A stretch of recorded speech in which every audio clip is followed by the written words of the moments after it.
Hello and welcome to this episode of the Independent Dealer Podcast, continuing our series on how you built this, how we built this, how they built this. Who built it, Luke? Well, today, Brittany Hibdon built it, and she is so awesome, and I'm sure some of y'all have seen her at conventions and all over the place. But one thing that she pointed out that is just blows my mind, not blows my mind, but it's so right on, is she talks about the best thing they've done is the culture they built at their dealership and how all the employees pull in the right direction. That is amazing. Everybody can learn from this episode. Sit back, relax, take your notebook, and start writing. Brittany's got a lot of stuff for us today. Say hi, Brittany. Hi, everybody. Welcome to the Independent Dealer Podcast, the podcast for auto dealers to learn and grow together. Here are your hosts, Luke Godwin and Jeff Watson. Okay, Brittany, thank you so much for joining us. We really appreciate your time. First off, Brittany, give us maybe a little bit of a background. How did you get started in the automotive industry? Is it a family thing? Was it for fun? How did you get into it? Well, yeah, I did grow up in the car business. My dad was a dealer. He used to have a Chevy store. Kind of grew up around it. When I was a senior in high school, I started answering the phones for him. And I would sit there when the sales guys were doing their training and kind of got sucked in, and I'd sit there learning with them while they were watching their Joe Verdi back in the day. And eventually one day I just asked my dad, I'm like, hey, can I just learn this stuff and sell cars instead of answer the phones? And he said, sure. So when I turned 18, I went and got my sales license and haven't really looked back since. That's great. What size store was it? It was a Chevy, GMC, and Pontiac store. They are not in business anymore, kind of got caught up in the GM bankruptcy thing in 2008. But it's just kind of in my blood. I love the car business. I've been selling cars since I was 18. And about 9 years ago, my husband and I opened up our own independent lot. Cool. So you were selling cars up until that point, like just at a sales store or at a store? Yeah. So I sold cars for my dad for a lot of years and then became an internet manager when that was first kind of a thing in the early 2000s. And then when my dad's store closed, I did a brief stint as a body shop manager, that was really interesting. And it kind of helped me understand fixed ops a lot better because we do have a service department. But then in 2010, my husband and I just both really missed the car business. He grew up in the car business too. That was actually how we met. His dad was also a Chevy dealer. And we both just kind of missed it and decided to, who needs GM? Let's just open up our own store and do our own thing. Was your husband in his dad's dealership in the same area, or? So, really, really funny story. So, my father bought his Chevy store from my husband's father. This was back before we knew each other, and that was how we met. Oh, great. That's awesome. Yeah. Yeah. So, it's fun. We laugh. We say, our kids are doomed. We've got the car business and bloodlines on both sides. Very cool. So in 2010, you guys decided to go out on your own and create your own used car lot, husband-wife team. How did it start? Was it you just brought a couple cars in? Did you do outside financing, cash deals? What was kind of your idea or business model at the time? Well, we both grown up in the franchise world, so that was kind of, all that we knew. So we started with a couple of sales guys, a couple of technicians, just real small. We had a few banks, thankfully with the connections that we'd had in our new car days, we were able to get signed up with one of our local credit unions right away and a couple of other local banks. Credit Acceptance was one of the major banks that we used a lot in those early years. We do still use them quite a bit, but we probably only had 3 or 4 banks to work with when we first started. That's a lot more than most. So you were pretty much a prime retail all the time forever? Not really prime. We actually over the years have kind of settled into really being solutions providers and helping the subprime market. But we've never done buy here, pay here. So just from the get-go, we had credit acceptance and then a couple of other subprime local banks that we use. How did you start with, where did you buy a location? Did you lease it? And then where did your flooring line come from? Did you self-floor from yourself, or did you go out and secure a line? We did go out and secure a line. We didn't really have the capital to do it ourselves when we started. We had to kind of start off on the not very cheap plan, as a new store. But again, luckily, I was really blessed because I had a lot of connections from all my years in the franchise world. And a good friend of ours happened to be working for Next Gear at the time. And I think kind of helped pull some strings and get us started with them. So you still using Next Gear at this point? We do, not as much as we used to, and of course over the years we've been able to negotiate a lot better, rates and fees and stuff with them. But we laughed in the very beginning. I think we were on like the don't ask, don't tell program because we didn't have any history or financials to show them, and so it was kind of high cost for higher risk. But over the years, as we've built our business, we've been able to negotiate some really good deals with them.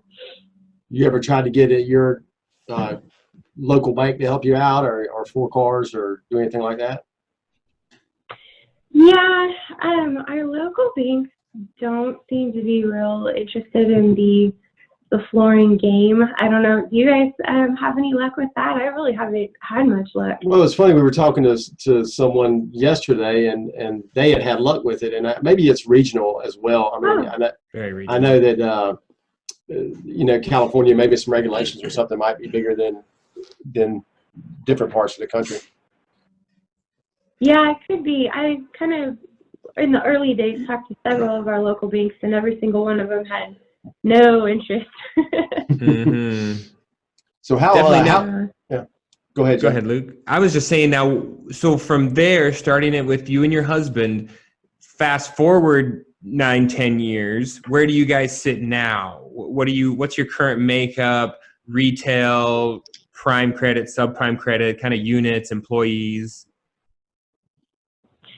So we have grown a lot. When we first started, we were, servicing a few vehicles and selling like 10, 15 cars a month. We built it up to probably 2017, 2018, selling like 60 cars a month. And clear through summer of this year, kind of maintaining that volume. Got a lot more people working here than we used to, and carrying about 80 to 90 cars in stock. The last, probably I'd say 90 days, we're definitely seeing a little bit of a decline, just kind of all over Northern California. I don't know if you guys are experiencing that there, but our volume has definitely been off. So we're working hard to try and get back on track for our normal, which is usually about 60 cars a month. Very cool. What and is most of that credit acceptance, or is it kind of a mix of 50-50 or anything like that? It's a mix. We do about 70% subprime, but it's not all credit acceptance. Over the years, I've added a lot more banks. So now we've got CAC still, but we've got Westlake, we've got Lobel, we've got CPS, we've got Regional, some other banks that are willing to kind of play in that subprime world. That's great. What I know a lot of people out there are interested in CAC. Do you do pools, or are you just doing money up front? We're doing pools. We just closed I think it was 16th pool a couple months ago, and we're about to close our 17th, hopefully by the end of this month. That's great. And I would really recommend that, anybody that's looking at CAC to do the pool option. There's a lot more money in the long run by going that route. And we're at the point where now we get the monthly money every month as well. That's I want to jump in there. I have that question because I actually just got an email back from the market area rep for my area, and I think I was set up with CAC in the past, and I fell out because we didn't do enough deals and have the right inventory makeup or whatever our situation was. But I think I'm being reestablished here in a couple of days, and so I definitely would like to know the difference between the pool program and the 100% upfront, because I think we've had a gentleman on the podcast recently that talked about he does just the 100% upfront program and doesn't worry about the down the road profit sharing. What's your take on that? That was a harder decision for me to make in the beginning days, because the idea of having all your money up front when you're just trying to get rolling and maybe you're not closing pools as fast, it's tempting and it's helpful to have that money up front. But the other program, the pool program, I really think it's a better long-term strategy. There's a lot more money over time as you're participating in the collections that Credit Acceptance is making. And so I'm glad that we did it. It probably did make things a little bit tighter those first couple of years to do it that way. But you'll still, in your initial advance, you still are getting enough that, you can cover your costs on the vehicle, get your flooring paid off if that's what you're doing, pay your people.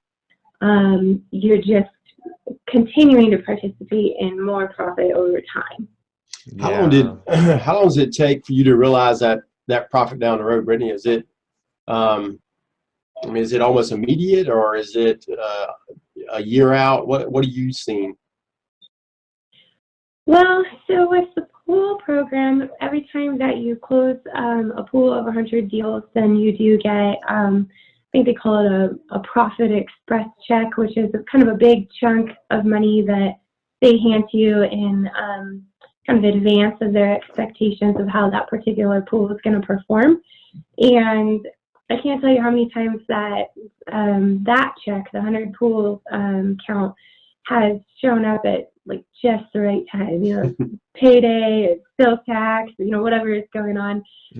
That's been really great. But the monthly money, I'd have to go back and look, but it's a good couple of years after you close the pool before you start seeing that.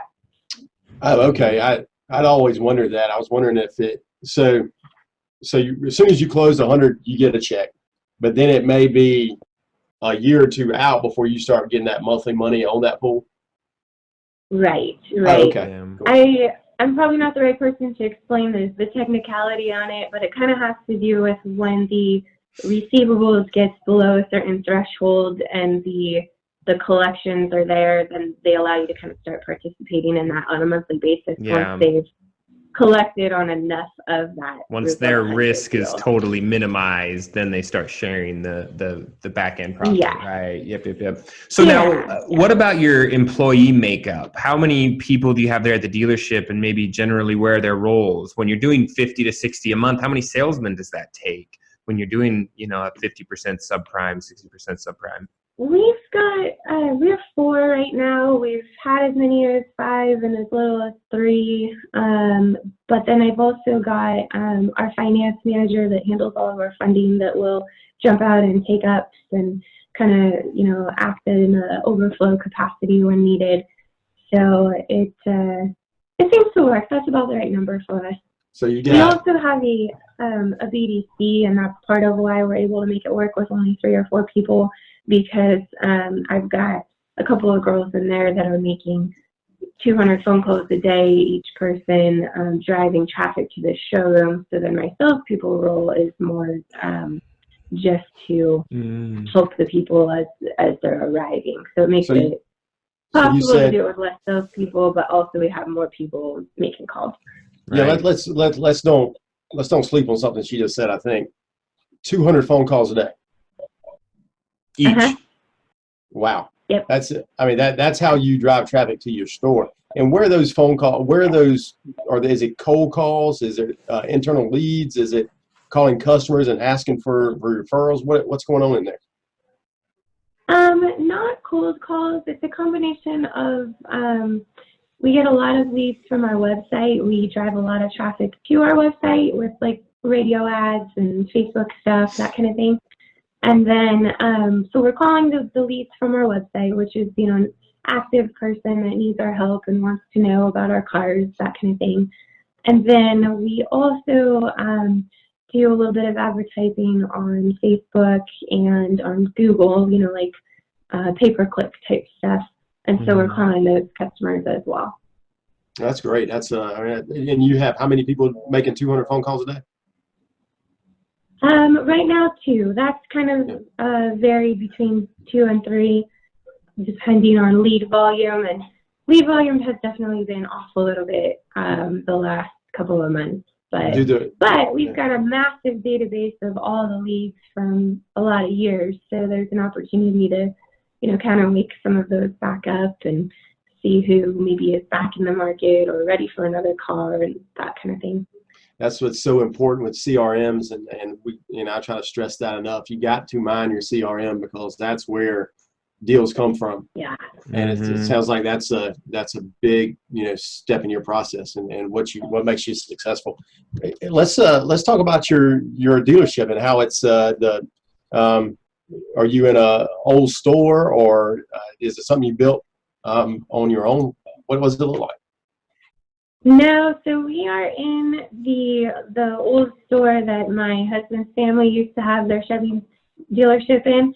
So it's about 70 years old, and the roof leaks somewhere new every year, and we've gotten really good. I laugh and say we've gotten really good at playing a game of Tetris because we've got desks, in every which way, and we fit a lot more people into this tiny building than it was originally designed for when it was built as a Chevy showroom in the 50s.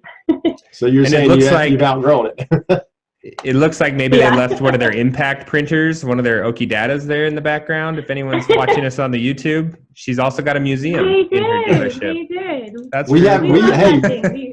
we actually still have to use it. Yeah, we still have to use them. I bet. That's so funny. Oh, that's hilarious.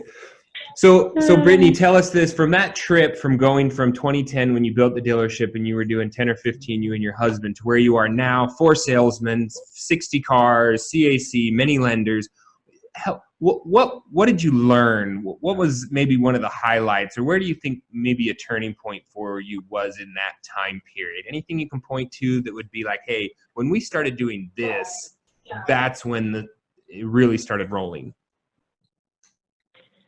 I don't think there's any one magic wand, but it's just those, small but calculated efforts day after day after day. I'm a pretty determined person and have, big ambitions and just not one to let go. For example, with the portfolio of lenders that we've built, I think I had to bug the Wells Fargo rep every week for about 1.5 years before he finally gave our little independent store a chance. I bet. And so, it's not any one big special thing, but just a combination of a lot of effort and not giving up on stuff.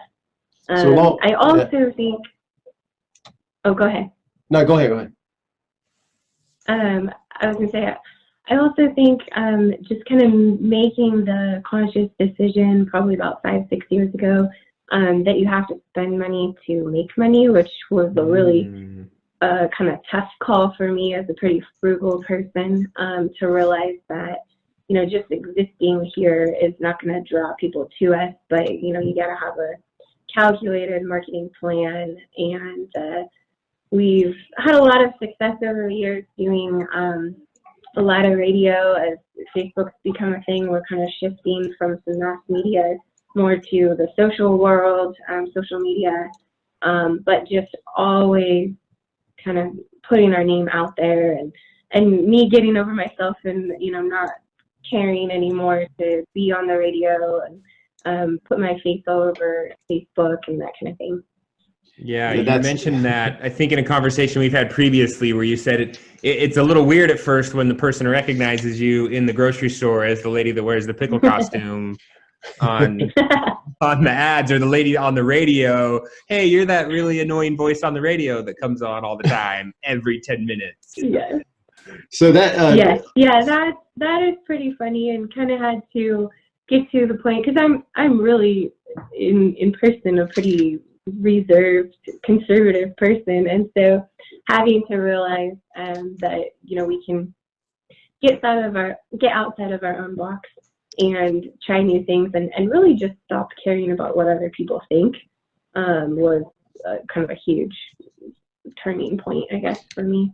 Yeah, I think a lot of several people we've had on the show talked about that the ones who have really capitalized on social media and in YouTube and places like that, it's getting out of your comfort zone and actually doing something your attitude as a person wouldn't necessarily let you do. And I think once we get past that point, it's amazing the results we get from it. So that's very interesting you brought that up. What's the worst mistake y'all made as being a dealer? Oh boy. There's been several. We will try different new things. I think we all kind of get caught up sometimes with the new shiny object. You go to a trade show and you see something fun and spend money on something that doesn't work. We've tried sometimes kind of trying to be all things to all people instead of just recognizing that we have a niche and getting really good at it. And so a couple years ago, I had to say, you know what, we got to look at the demographics in our area. We got to look at the banks that we have and recognize that we've built a really good reputation for helping people that need help, the people that, have credit challenges, or we're not very far away from one of the state colleges. So we help a lot of first-time buyers, kind of just recognizing that like our niche is to help people that maybe the big new car stores won't help, and not try to compete in that world of the best price and the latest and greatest vehicle, but instead do what we know and love and are good at. It took me a long time to figure that out, and I think Alexa really stressed that to me, was that, you know what, we are good at buy here, pay here. We need to quit worrying about everything else and do it. But that's so important that you said that. What's the best thing you've done? We hear the worst. What's the best? I would have to say my team, the culture that we've built here. I've worked really, really hard to make sure that I've got every person in the right seat is the right person. And there's a really awesome book called Traction that talks about that. And the last few years, we've just built a wonderful team, and they will step up and do whatever is needed whenever. There's no such thing as that's not my job, or no thanks, I don't want to do that. Just really got a fantastic group of people that love coming to work every day, love each other, and will fight for each other and fight for those deals every single day. That's Jeff. It's so funny hearing the opposite of dealers that we've spoken to, because yesterday, I believe, when we were interviewing someone, they said that the worst mistake they made was staffing. and that's the best thing you've made, is staffing, which honestly, if you have the right staff in place, everything else works out, right? Yes, yeah, for the most part. I think that really is where it all starts. If you got a group of people that don't enjoy what they're doing, customers are going to walk in the showroom and they're going to feel that. It's like when I walk into the mall and, you got a kid standing there with a bad attitude that obviously doesn't want to help you. Yeah. And I think to that point, Brittany, I'm sure you probably say staffing, but you probably had to let some people go, right? I think the mistake is when you hold on to those people too long and they don't fit your culture. That's a mistake. Right. But for you, it sounds like you've probably got the people in the right seat, and some of those people don't get a seat anymore, I imagine. Right. And that's definitely been a challenge, especially because we've created such a wonderful, kind of family atmosphere with our culture here. As a leader, I have struggled with that before, kind of giving people the benefit of the doubt for too long, and thinking, well, they're gonna fit in, it's gonna work out. And I've started to learn in more recent years that those are the people it's actually really important to get in or out quickly, because they have an opportunity there to kind of ruin our existing culture if they're not the right fit. Yeah, no, that's so important. So you say you're in your husband's family's old dealership. Did y'all purchase that, or are y'all leasing it? What's going on there? We lease it. We lease it from the family. So, Okay. Yeah. Are there any things that I'd be interested in? And so many people think the grass is greener on the other side. Are there business restrictions Northern California is kind of its own state. Are there any issues you have being in a place like California where we from the outside might think that it's not super friendly to entrepreneurs or small businesses? Yeah, that's an excellent question. And you asked what's one of the things that we did wrong? Opening a business in California.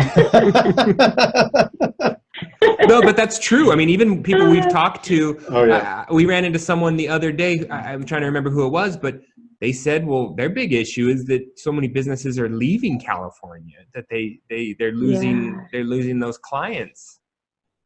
Yep. That's I have a friend sad. that works for a DMS company, and he called me up the other day because he was trying to sign up a client in California. They're a fairly new DMS, and he started asking me all these questions. And we've got sales tax that's based on address, not even town or zip code or county, like literally down to the address. We've got battery tax. We've got tire tax. We've got just all this nonsense. And by the end of the conversation, he was like, I don't think we're going to expand into California. Wow. And we've had a lot of companies over the years. I've had finance companies that have just pulled out and said, we're not going to do business there anymore. We used to have a great extended warranty company that we used that doesn't do business in California anymore. There are a lot of challenges to being in the kind of unfriendly for business state. What since we talked about warranties just then, do you have a reinsurance company, or do you sell outside warranties? What do you do there? We do. Yeah, we have for about maybe 3 years now, and that has just been awesome. I'm lucky to have a couple of dealer friends that really encouraged me to get going on that. I always kind of thought, well, we're too small and that's not going to pencil. And now, being a couple of years into it, it doesn't matter how small you are. Put that money away. Don't give it to somebody else. And we've been really impressed with how quickly it's grown. Oh, yeah, 100% agree. Yeah. So you have a shop there, which helps when you have a reinsurance company. How vital is your shop to your company? Did you open with a shop immediately? And I guess, is it, do you take an outside work, or you just do recon there? No, we do a lot of outside work. So we do all of our own recon, but we also do about 250 to 300 customer pay repair orders every month. That's great. So that's definitely a big part of our business. In leaner times, the service department is what has gotten us through when sales go down, and we do a lot of customer pay. We're in a real small town, and there's probably 6 or 7 different repair shops and another dealership that does customer pay. But we definitely do the most volume and help a lot of people in our local area. Wow, that's great. That's awesome. What else you got, Jeff? Yeah. Nothing. I'd say, Brittany, is there anything you would leave for those listening that you would say, any encouragement or recommendations or words of wisdom you could leave with the audience from your experience? Keep learning. Always keep learning. Things like this, going to different conferences, networking with other dealers. Sometimes that can be hard to do with your competitors at the auction, but get outside your local area and connect with other dealers, and don't be too proud to ask questions. And I have learned so much. Every every idea in this whole company came from somebody else, and it's, you know, got my spin on it, and it's a combination of a lot of different dealerships, processes and ways of doing things. But I'm always asking more questions and looking for ways to improve. And I think just having that network of support is really, really important. Well, that's awesome, Brittany. So We see you at so many conferences, and I know you're trying to learn and get ahead on everything you do. What we didn't ask, one thing that I want to follow up is cars. How do you source your cars? Do you do the buying? Does your husband do the buying? Do you have a buyer? How do you do that? I did the buying for a lot of years. I have had a buyer for about the last year and a half. It's freed me up to, you know, be in the store more and kind of chart our course forward for the company. Hard to lead when you're on the road a lot, because we're like 2 hours away from the closest auction and about 4 hours away from the bigger auction. And so having a buyer has been really helpful to me. And we do go to the auctions, but we also do a lot of stuff online, ACV, Dealers Forum, even a little bit on Smart Auction, you know, just looking at everything and everything, because you're not going to find any one spot that's going to get you everything you need. So That's for sure. it's just putting in the work and looking at a lot of cards to get a few. That's great. Thank you for talking about that. Yeah. Awesome. Brittany, thank you so much for your time. We really appreciate you joining us today. I know it's super valuable, and this 40 minutes we've had with you has been great. And I'm sure people are going to learn a lot. I've thought of a few things that I wrote down that I'm like, oh, yeah. I mean, just the fact that you said that you've got to spend to where you want to be. I keep forgetting that. I keep forgetting, like, if I want to be at 50 cars, You got to spend like a 50-car dealer. Yeah. Yeah, I got to spend on advertising Right. like a 50-car dealer. It doesn't go the other way around. That's right. It's just so obvious, but yet we just miss it. Yes, yeah. Well, it's backwards of how we want to think, but it really is the truth. You got to decide how many cars you want to sell and then spend accordingly. Yep. Mm-hmm. So smart. Thank you so much. You bet. My pleasure. Thank you guys for having me. Thank you.